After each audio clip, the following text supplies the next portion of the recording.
Hello viewers, welcome to all of you in English Knowledge Stream channel. English Knowledge Stream channel में आपका स्वागत है। आज हम आपको present perfect tense passive voice interrogative sentence के बारे में बात करने वाले हैं। जैसा कि आप जानते हैं, समय ज्यादा वेस्ट करना ठीक नहीं रहता, टू द पॉइंट पढ़ना चाहिए और पढ़ाना चाहिए। तो चलिए हम आगे बढ़ते हैं। प्रेजेंट परफेक्ट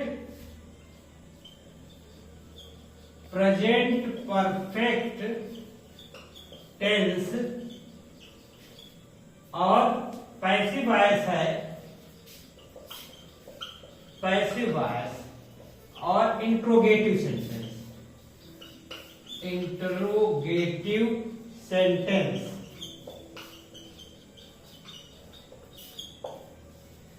बहुत साफ सी बात है कि सबसे पहले अगर हम इंट्रोगेटिव सेंटेंस की चर्चा करते हैं तो मैंने कई बार बताया कि उसमें दो टाइप के होते हैं। ए टाइप को हम यस नो टाइप कहते हैं और बी टाइप को डब्ल्यू एस टाइप कहते हैं। तो इसका ए टाइप वाले का हम स्ट्रक्चर आपको दे रहे हैं। रूल क्या होता है पैसिव में? सबसे पहले हैज या हैव लगाएंगे, फिर उसके बाद कर्म लिखेंगे, कर्म मीन्स ऑब्जेक्ट, फिर उसके बाद बीन लगाएंगे, फिर क्रिया की थर्ड फॉर्म और उसके बाद बाई लगाएंगे और फिर कर्ता। तो रूल हुआ आपका हैज या हैव लगाएंगे, फिर कर्म लिखेंगे, फिर बीन लगाएंगे, फिर उसके बाद क्रिया का थर्ड फॉर्म होगा और लास्ट में बाई और कर्ता। अन्य शब्द जो आएंगे उसमें जोड़ते चले जाएंगे। तो बिगिनर्स के लिए है, पहले एक ऑब्जेक्ट वाला हम आपको वाक्य देते हैं, जैसे क्या वह पत्र लिख चुका है, लिख चुका है, क्या वह पत्र लिख चुका है। अब इसमें देखिए एक्टिव वॉइस है, इसका पहले हम एक्टिव वॉइस करेंगे। हैज एक वचन है ही, इसलिए हैज आया। हैज ही रिटेन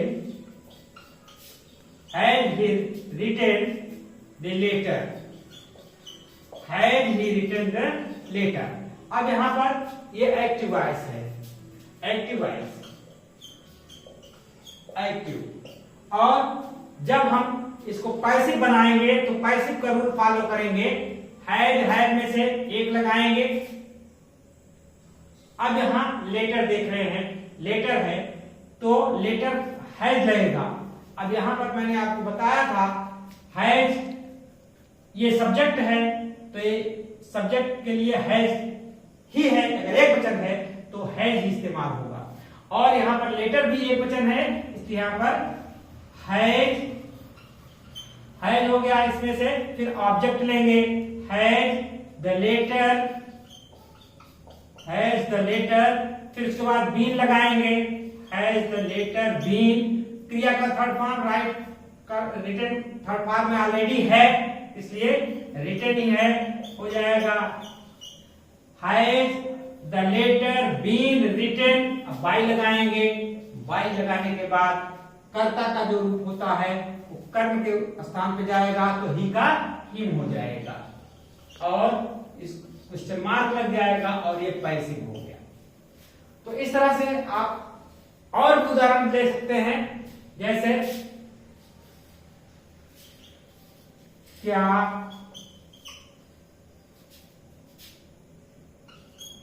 वह मुझे पढ़ा चुके हैं। तो इसमें भी देखिए क्या वह मुझे पढ़ा चुके हैं, ये सब्जेक्ट है, पहले एक्टिव कर रहे हैं तो has he taught me, has he taught me। अब ये एक्टिव हो गया। जब इसका पैसिव हम लिखेंगे तो पैसिव हम करेंगे तो यहाँ पर मी है, मी को जो हम इधर लाएंगे ऑब्जेक्ट सब्जेक्ट के स्थान पर लाएंगे तो आई हो जाएगा। तो आई के साथ क्या लग जाएगा, है। तो have I been taught by him, ये पैसिव हो गया।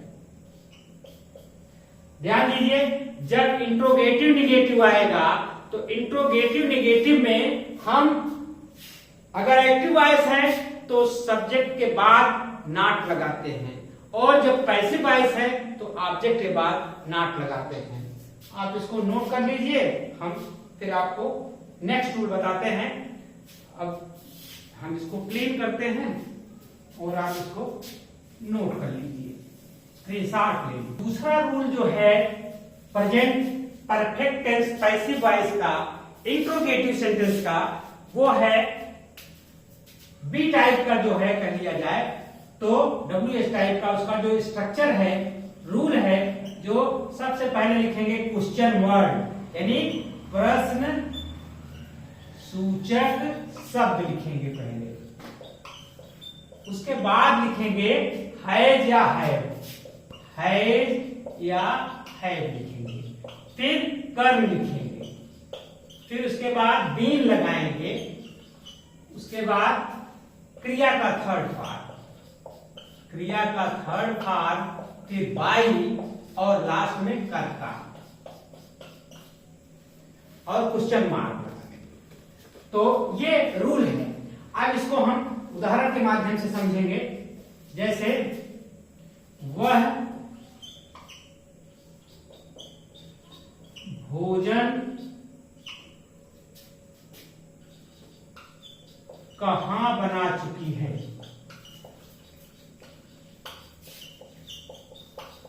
तो इसका जब हम एक्टिव करेंगे तो आप जैसा जानते हैं एक्टिव वॉइस करने के लिए आपको रूल्स पहले बताए गए हैं। तो सबसे पहले लिखेंगे वेयर, फिर वेयर बना चुकी है, हैज एक वचन, वेयर हैज सी, फिर उसके बाद कुक्ड फूड, ये एक्टिव था। और जिसका पैसिव बनाएंगे तो क्वेश्चन वर्ड पहले लिखेंगे वेयर, फिर फूड है, ये भी सिंगुलर में ही है, वेयर है फूड,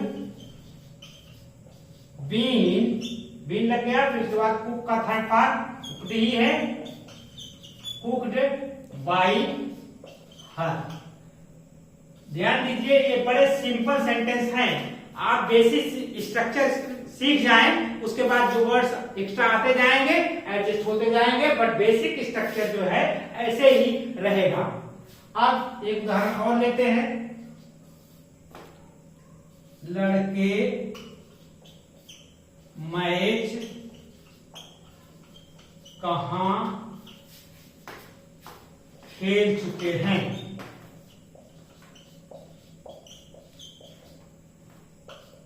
तो इसका हम पहले एक्टिव करेंगे तो वेयर।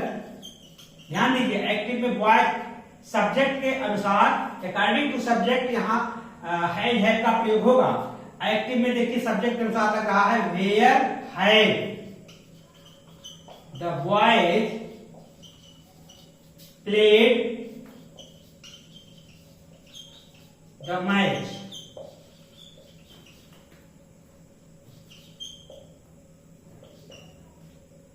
ये एक्टिव हुआ। अब यहां देखिए ये है लगा, लेकिन जब हम पैसिव करेंगे तो ये जो है वो इसके अनुसार रहेगा, यानी ऑब्जेक्ट के अनुसार रहेगा। तो वेयर हैज हो जाएगा, क्योंकि मैच सिंगुलर नंबर है, एक वचन है, इसलिए हैज हो गया। वेयर हैज द मैच, फिर उसके बाद बीन लगाएंगे, बीन क्रिया का थर्ड फॉर्म प्लेड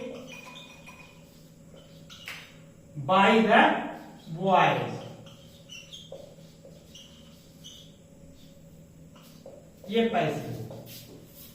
इस तरह से आप ध्यान दीजिए कि अगर यहां मान लीजिए निगेटिव होता तो इसमें एक्टिव कर्ता के बाद लगता, where has she not cooked food, और पैसिव बनाते तो where had food not been, been से पहले लग जाता। ये ऐसा ही है नियम इसका। तीसरा रूल लेते हैं, तुम्हें हिंदी कौन पढ़ा चुके हैं, तुम्हें हिंदी कौन पढ़ाए हैं, पढ़ाए हैं या पढ़ा चुके हैं एक ही बात है। तो who has taught you Hindi, active हुआ। बहुत आसान सी बात है, जैसा एक टेंस में हो रहा है सारा सिस्टम वैसे ही है, इसमें बहुत परेशान होने की जरूरत नहीं है। तो हु को हम बाय होम में बदल देते हैं, आप जानते हैं बाय होम हैज। अब यहां देखिए, अगर हिंदी लेंगे तो हैज आएगा, और अगर यू लेंगे तो हैव आ जाएगा। मैं दोनों करके दिखा रहा हूं। By whom has Hindi been taught to you, where by whom had Hindi been taught to you। एक तो ये हुआ। अगर हम यू से लेते हैं तो सेम वैसे रहेगा, बाय होम, तो यहां यू आ जाएगा तो है, by whom have you been taught Hindi. तो ये एक्टिव हुआ और ये आपका पैसिव हुआ। इसमें बहुत दिमाग लगाने की जरूरत नहीं है, बेसिक स्ट्रक्चर अपना इसको याद रख लीजिए, याद कर लीजिए, प्रैक्टिस कर लीजिए, और आप बहुत आराम से सब पैसिव वॉइस एक्टिव वॉइस से पैसिव वॉइस बना लेंगे। क्योंकि ये क्लास बेसिकली जो है लर्नर से लिए है, बेसिक लर्नर हैं, जो शुरुआत वाले हैं, उनके लिए है यह वीडियो। इसलिए आप इसको अच्छे से देख लीजिए, ताकि आगे हम जो क्लास पढ़ाएंगे उसमें इन सब का प्रयोग आएगा। तो इस प्रकार से देखिए, जैसे इसका है हु है taught you हिंदी एक्टिव है, फिर बाय होम है Hindi been taught to you, ये पैसिव हो गया। इसका दो प्रकार से पैसिव मैंने आपको बताया, एक पैसिव तो ये हो गया, और दूसरा हो गया बाय होम है यू बीन taught हिंदी। तो इसके दो पैसिव, दो प्रकार से पैसिव बने, क्योंकि इसमें डायरेक्ट ऑब्जेक्ट और इनडायरेक्ट ऑब्जेक्ट दोनों थे। तो ऑब्जेक्ट दोनों रहे तो दोनों बना लेना चाहिए। और इस तरह से हर सेंटेंस में जितने टेंस आप पढ़ेंगे सब में इसी प्रकार से आपको जो पैटर्न है सेंटेंस का ऐसे ही मिलेगा। तो आप बने रहिए इंग्लिश नॉलेज स्ट्रीम चैनल के साथ और देखते रहिए। अगर नए हैं तो सब्सक्राइब कर लीजिए और देखते रहिए चैनल को। You will get undoubtedly benefits from this channel. Thank you for watching this video.